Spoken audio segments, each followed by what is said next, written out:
Hi, welcome back to Grains in Small Places. And today I'm going to be showing you how I make a double chocolate chip cookie.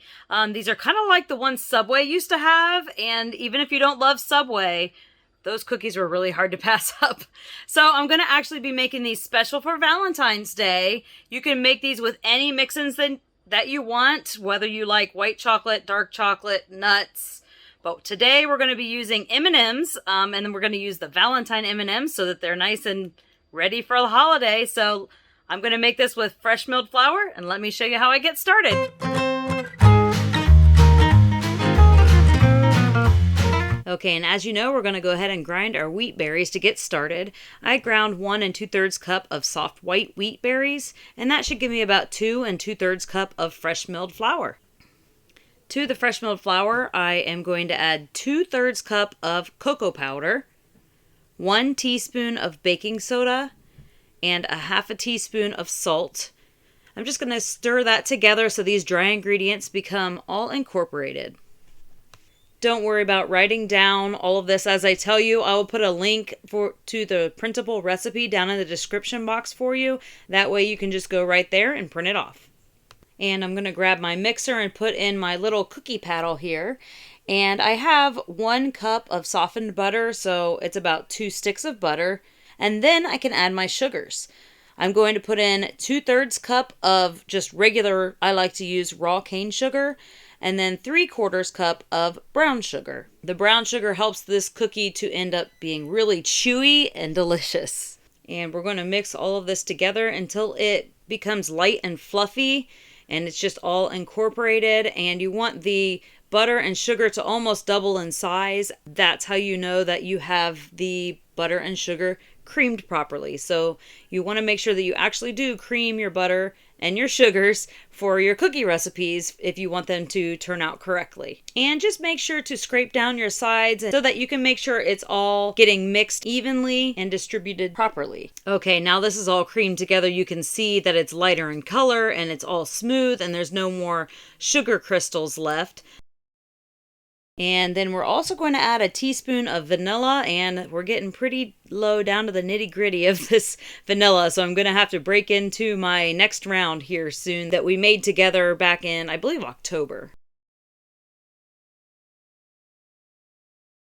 Then after our butter and sugar has creamed together, we will add 2 large eggs. And then we'll mix it for about 1 to 2 more minutes.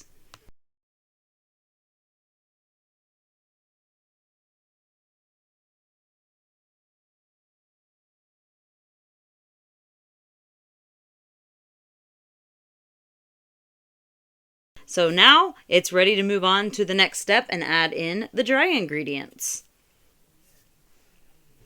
I'm going to go ahead and take the flour mixture that I had mixed up earlier and just put that in my cookie dough. And it's probably recommended to put a little bit in at a time so that you don't have a big mess, but I did end up just putting it all in together.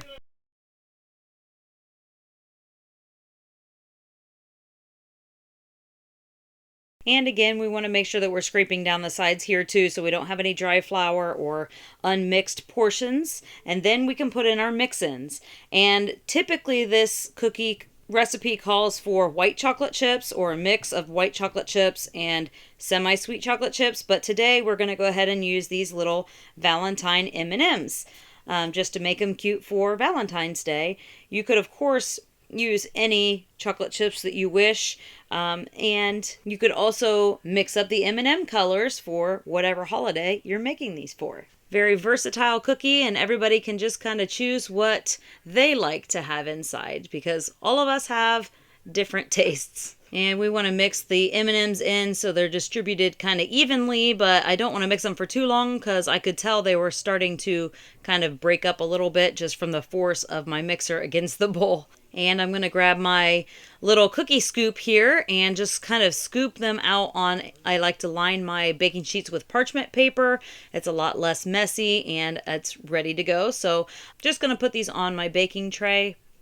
And I'm going to bake them at 350 degrees Fahrenheit. And they're going to bake for 9 to 10 minutes.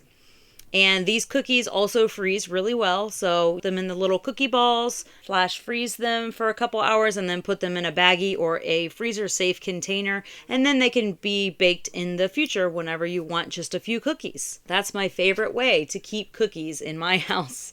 That way I don't have to make an entire batch and eat the entire batch.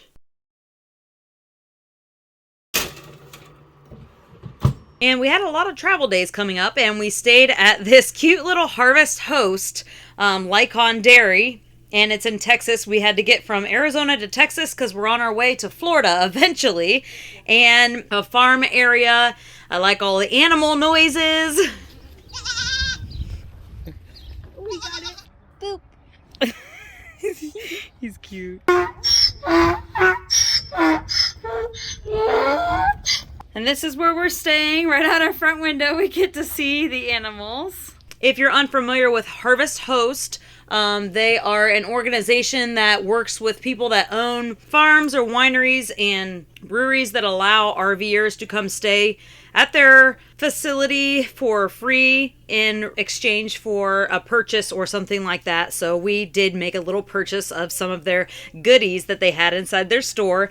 Also, they had a restaurant at this location. So if you want to know more about Harvest Host, I'll put a link in the description box below. And as you can see, they turned out really cute for Valentine's Day. Thank you for joining me today as we made these double chocolate cookies made with these cute little Valentine M&Ms. I hope you'll check out my blog at grainsinsmallplaces.net. There you can find all of my recipes, this one and more. Give me a like and don't forget to subscribe so you can find out what content I'm putting out next. Thank you for stopping by Grains in Small Places. Goodbye.